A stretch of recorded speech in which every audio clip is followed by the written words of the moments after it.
আসসালামু আলাইকুম প্রিয় শিক্ষার্থীরা, আজকে আমাদের আলোচ্য বিষয় ট্রান্সফরমেশন অফ সেন্টেন্স, যেটা পরীক্ষায় 10টা আসে এসএসসি পরীক্ষায়। এই ট্রান্সফরমেশন অফ সেন্টেন্স ক্লাস 8 থেকে 10 পর্যন্ত সবার জন্য গুরুত্বপূর্ণ, এমনকি ইন্টারে গিয়েও এটা পরীক্ষায় আসে। ট্রান্সফরমেশন অফ সেন্টেন্সের মধ্যে সবচেয়ে গুরুত্বপূর্ণ যে টপিকটা দুইটা আসে সেটা হলো এই অ্যাফার্মেটিভ টু নেগেটিভ, অর্থাৎ এই অ্যাফার্মেটিভ থেকে নেগেটিভ একটা আসে, আবার নেগেটিভ থেকে অ্যাফার্মেটিভ একটা আসে সাধারণত। তো এখানে যে গুরুত্বপূর্ণ নিয়মটা অ্যাফার্মেটিভ আর নেগেটিভ করতে গেলে, তার ভিতর থেকে এখন আমরা একটু দেখব কী কী গুরুত্বপূর্ণ নিয়ম আছে। একটা নিয়ে আলোচনা করব, সবচেয়ে কার্যকরী। আমরা দেখব যে বাক্যের মধ্যে অক্সিলারি ভার্ব আছে কি না। যদি অক্সিলারি ভার্ব থাকে বাক্যের মধ্যে, তাহলে অক্সিলারি ভার্বের পরে নট বসাবো আমি, এরপরে একটা অপোজিট ওয়ার্ড অর্থাৎ বিপরীত শব্দ বসাবো, তাহলেই আমার এটা নেগেটিভ বাক্য হয়ে যাবে। তাহলে কি করব, যে আমি প্রথমে দেখব বাক্যের মধ্যে অক্সিলারি আছে কি না। যদি থাকে তাহলে আমি তারপরে নট বসাবো এবং এরপরে আমি অপোজিট ওয়ার্ড বসাবো একটা, তাহলে ওটা নেগেটিভ হয়ে যাবে।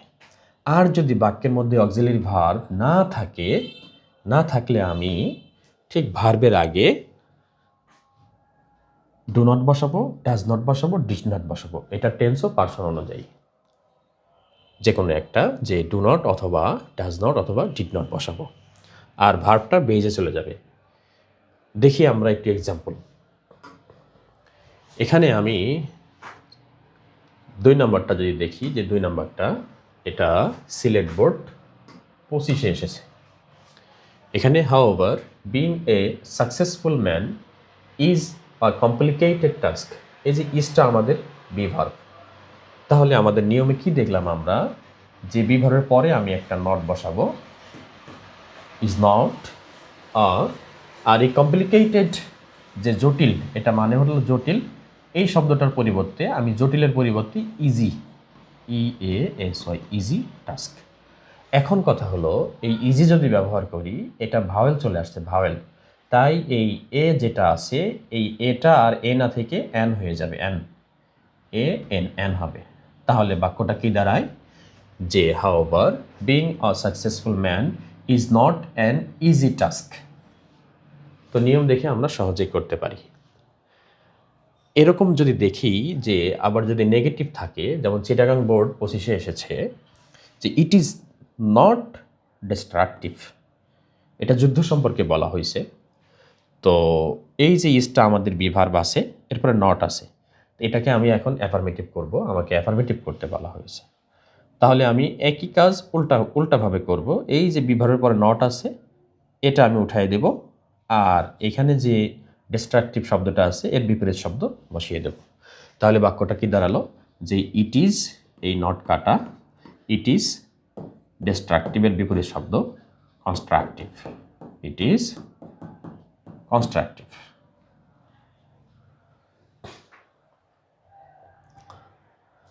তো তাহলে আমার এটা হয়ে গেল, হ্যাঁ, যে ইট ইজ কনস্ট্রাকটিভ।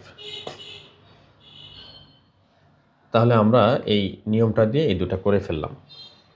এখন যদি আমার বাক্যের মধ্যে অক্সিলারি না থাকে, যেমন ইট লিভস টুগেদার, মৌমাছি সম্পর্কে বলা হয়েছে, ইট লিভস টুগেদার, তাহলে এই যে লিভস যে ভার্বটা, এখানে তো অক্সিলারি ভার্ব নাই, এটা আছে V1-এ, প্রেজেন্ট ইনডিফিনিট টেন্সে। তাহলে আমি এখানে সাবজেক্ট হলো থার্ড পারসন সিঙ্গুলার নাম্বার, তাই ভার্বের ঠিক আগে, লিভসের আগে আমি ডাজ নট ব্যবহার করব, নিয়মে যেটা দেখিয়েছিলাম। হ্যাঁ, লিভসের আগে আমি এই ডাজ নট ব্যবহার করব, ডাজ নট। তাহলে দেখি বাক্যটা কি দাঁড়ায়, তাহলে ইট ডাজ নট, ভার্বটা বেজে চলে যাবে, যেটা বলেছি নিয়মে। লিভ আর বিপরীত শব্দ together, alone, it does not live alone. তাহলে এটা কিন্তু নেগেটিভ হয়ে গেল। ডাজ নট কেন ব্যবহার করলাম, কারণ এখানে কিন্তু এটা প্রেজেন্ট ইনডিফিনিট টেন্স আর subject third person singular number, তাই নেগেটিভ করতে ডাজ নট ব্যবহার করেছি। যদি প্লুরাল হতো তাহলে কিন্তু ডু নট ব্যবহার করতাম প্রেজেন্ট ইনডিফিনিট টেন্সে। যদি পাস্ট টেন্স হতো তাহলে ডিড নট ব্যবহার করতাম। ভার্ব সকল ক্ষেত্রেই বেজে চলে যেত। যেমন আমরা যদি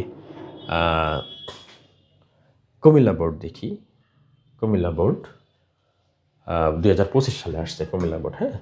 তাহলে কি দেখা যায় যে এখানে the young generation showed V2 showed a very positive attitude in this regard। তাহলে এই যে showed যে V2 আছে এখানে কিন্তু কোনো অক্সিলারি নাই। তাহলে আমাদের কাজ কি, নেগেটিভ করতে হলে এই ঠিক ভার্বের আগে showed যেহেতু V2 past indefinite tense, তাই আমরা did not ব্যবহার করব। The young generation did not, আর ভার্বটা বেজে চলে যাবে show।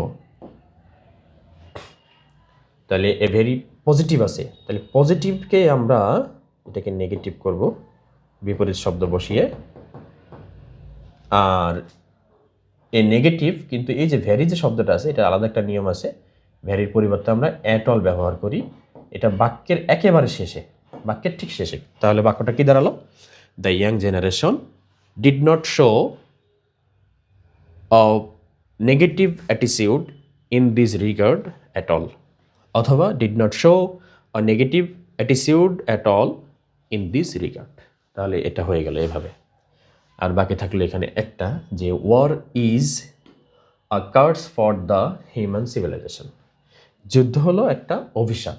তাহলে এখানে তো অক্সিলারি আছে, তাহলে এই বাক্যটাকে আমরা কিভাবে নেগেটিভ করতে পারি, এটা এসেছে চিটাগাং বোর্ড 2025-এ।